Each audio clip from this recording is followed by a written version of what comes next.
Good morning, guys. We are joined by driver of the number 12 Team Penske Ford, Ryan Blaney. Before I open the floor up to questions, Ryan, we hear that your foundation is hosting a section of fans wearing purple shirts in honor of Alzheimer's and brain awareness. Would you mind telling us a little bit more about that? Yeah, really excited to be able to do that. We've worked with the Alzheimer's Association in the past, and they've been great to work with. And they're, our charity, that's what it really was founded on, years ago. So it's great to have them out. It's great that Indianapolis let us kind of set up a booth, and fans could buy a package to come to the race.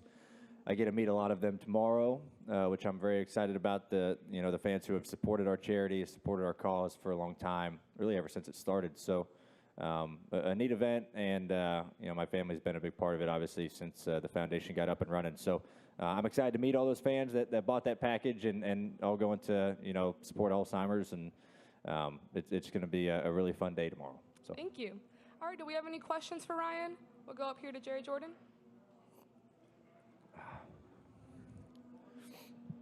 Jerry Jordan, KickOnTheTires.net. There's a lot of talk about Joey's contract, but what about your situation? Aren't you up pretty quick too? Really at the end of the day, I'm smiling about it, and you stay tuned. Any other questions for Ryan? We'll go back there. Jordan Bianchi, The Athletic. Roger gives you the choice. You get to run here on the oval or the road course. What are you picking? In a cup car? Yeah. Or an Cup car.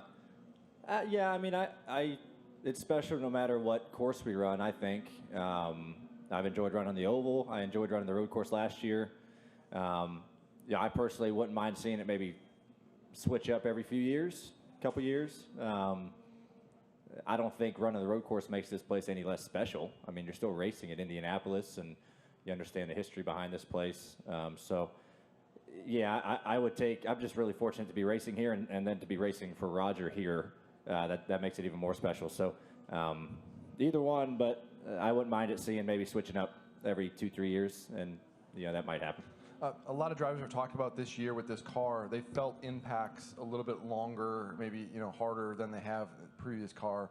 Wondering if there's anything as we get into this year, that you think should be done to this car, or could be done to this car, to kind of maybe decrease the force on the driver and what you guys are feeling. Yeah, it's been a topic of conversation, and it's definitely come up in the past week with Kurt getting hurt, and hopefully he's on the right path to getting back. It's something that was kind of brought up in our meetings between drivers and NASCAR in the off season. Understanding where they were at, when they designed this car for kind of intrusion, safety upgrades for sure. But I think, the car is so rigid and stiff in the front and back, and even the sides, that, some of these hits are harder on the driver, even though they might show that they're better on paper.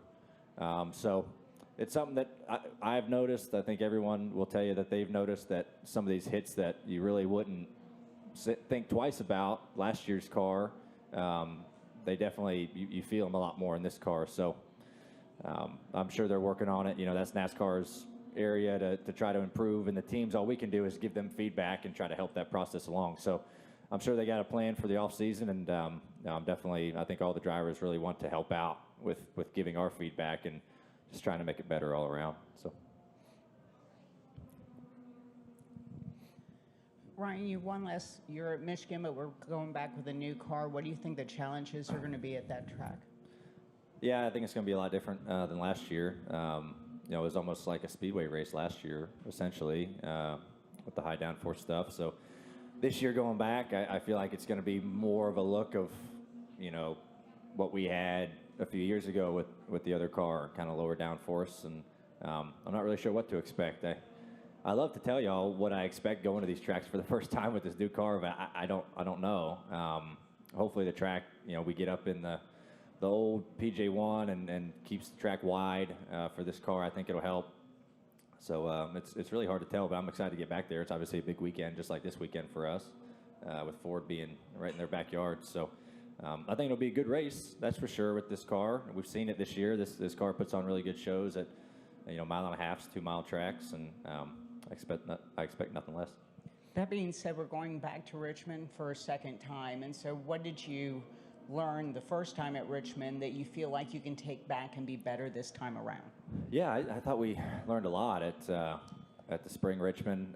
Sat on the pole and led some laps, and that's a big day for me at that place. Just trying to continue to get better there. Figures right when we start to figure out Richmond, they take it out of the playoffs, which is pretty funny. But I think we learned a lot, just kind of how that race developed.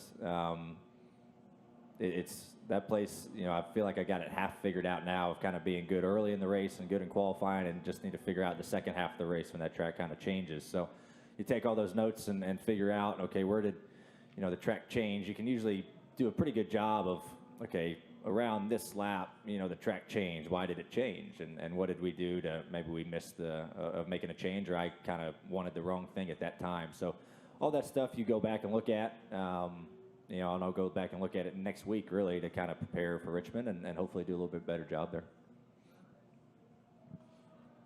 Dustin Long, NBC Sports. Ryan, what is your comfort level in these last 5 races in terms of the points, with Martin closing up on you and Chase pulling further away, that the notion of winning the regular season title, if you don't win, probably is out the window?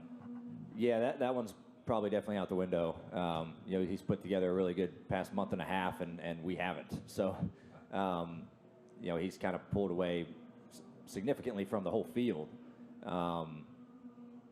And then, our race, with Martin, I mean, heck, it's closed up. He's closed the gap up pretty good. He's been running pretty well.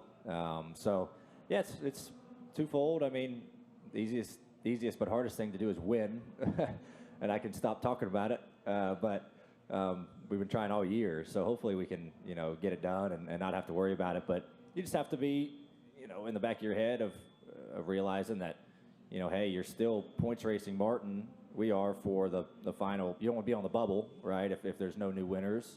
And also you gotta try to win the race. So it's a balancing act on, especially these, the 2 road courses we have. Okay, do you pit?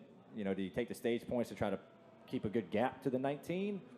Or if you think your car can win, do you try to cycle to the lead? So it's kind of situational, I feel like, and we talk about all these scenarios throughout the week and in our pre-race meetings. But at the end of the day, the main focus is trying to win the race and just doing all you can to try to make that one happen. A couple other questions, and one kind of follow up on that. When you talk about all the discussions, so how involved in the sense of how involved are you going to be in terms of decision making on whether to go opposite of Truex or do something or follow him, or is that just the crew chief's role?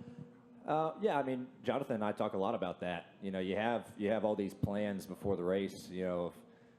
If we're here, a lot of it is kind of where you qualify too. If you qualify towards the front and you think your car is really fast and you have a chance to win, then you maybe stay on that strategy. Trying to stay up towards the front and just cycle back to the front all the time. We've done that strategy before at a Sonoma. You don't get any stage points, but you end up with a top 5 day because you stay out of the mess and you stay up front. At the end of the day, it's Jonathan's call, what he thinks is best, but, he trusts me enough to where I have input too. If I think, hey, I don't know if we can win this race, let's maybe try to get all the stage points we can. And he trusts me and I trust him. So a lot of those discussions are throughout the race of kind of what's happening in the moment. But you do make all these plans throughout the week, he and I and our engineers, of kind of what we're thinking baseline, and then you can modify plans off of that. And also earlier you mentioned just in terms of the hard impacts and teams doing whatever they can to kind of give the feedback. My understanding is some of the drivers have worn some of these mouthguard accelerometers to kind of help give NASCAR some feedback on that device. Is that something that you've worn or tried, or have you done anything else to kind of help along this process? Yeah, I haven't done the mouthguard. I know some guys have, and I don't know, what they've kind of said about it, but yeah, I mean, I think that's just getting data, right? I mean, you're getting data in other way. I mean, the data on the car they have, but they're trying to get data on what the driver hits are, and I know IndyCar, they use accelerometers in their earpieces, in their ear molds. And I've heard good and bad things about that, talking to our IndyCar guys. Of it can be weird in your ear, and if you hit your headrest a certain way, one's going to be a lot higher than the other. And so, but the mouth guard thing, I don't want to wear a mouth guard while I'm racing. I mean, that's just plain and simple. I know it's smaller, it's a retainer, but I really don't want to have that in my mouth while I'm out there racing. So hopefully we can figure something out. I think the in-ear piece, they're already in there, and you can put something in your ear molds to at least get you some sort of an idea of what drivers are going through. Right up here. Yeah, Louis Franco Reuters. A little twist on the wins and the points. When NASCAR first announced, that you win, you're in, and we're going to do the 16 winners. And did you ever imagine there'd be a year that there'd be a possibility of 17 winners in a single year? Yeah. Honestly, I'm surprised it hasn't happened yet. Really, I mean, you look at all the great teams and drivers who can win in this series, and I'm surprised it has not happened yet. And like I said, it could happen this year. So it's just one of those things. And I mean, that's why you've seen people be so aggressive at the end of these races for wins. I mean, you have to do it. I mean, it's especially when you have so many winners, you cannot pass up your opportunity.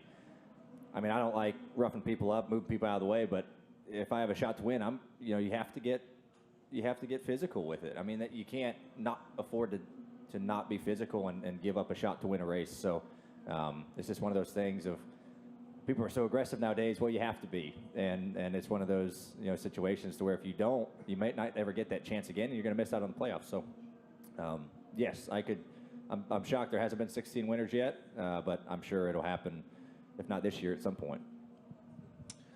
Dale McFadden, FrenchRich.com. So, Ryan, in these next 5 races, do you view Michigan and Daytona as being your best shots for a win? Not really. I mean, I look at any week, and I feel like this group can go out and win any week. It's just a matter of putting all the pieces together. So I know we wanted those 2 places last year, but I mean, completely different scenarios, different car at both the tracks. Daytona, these things draft way different. Michigan, they're going to drive way different than what they did last year. So I don't view those as our 2 of the best weekends. I feel like this is a great weekend for us, and then the 4 other races after that. So I don't really look at favorite tracks. I think we have a better shot to win at. I think I try to keep the mindset of we can go out and win any week. And through 21 races with the next gen car, like, what's your just personal evaluation of it? What it can do? What do you wish it could do? What would you change about it? Yeah, I thought I feel like there are some things we can definitely improve on it, and I feel like everyone. I mean, that's going to be a thing when you have anything new. There's always things you can do better with it, and kind of learning pains of this car, whether it's team side to NASCAR side on what they can do better to make the racing even better, which I think it's put on pretty good racing this year. But there are some situations to where I feel like I wish this car was a little bit better. So I'll give it a solid B+. I feel like they can get to an A for sure. Just the racing side of it. I mean, I don't care how these cars drive by themselves. I mean, any driver will tell you they drive how they're going to drive, and we'll get around that. But it's just all about how they race in traffic. So I think there's things that we've been talking about with NASCAR. They've been testing some stuff out, with whether it's taking the diffuser off of it at a short track and things like that. So hopefully we can get something figured out to keep improving it, and I'm sure we're going to do it. We did it from the off season. I mean, to be honest with you, when we were testing the off season, I was pretty nervous about this year of being able to put on any good races, because I thought they struggled in the off season and all those tests of in traffic and things like that. And we made big improvements to them since then. So I think after you get a whole year under your belt, you can really go in and dive in and figure out what to make even better. Any final questions for Ryan? All right, thank you for your time. Good luck this weekend.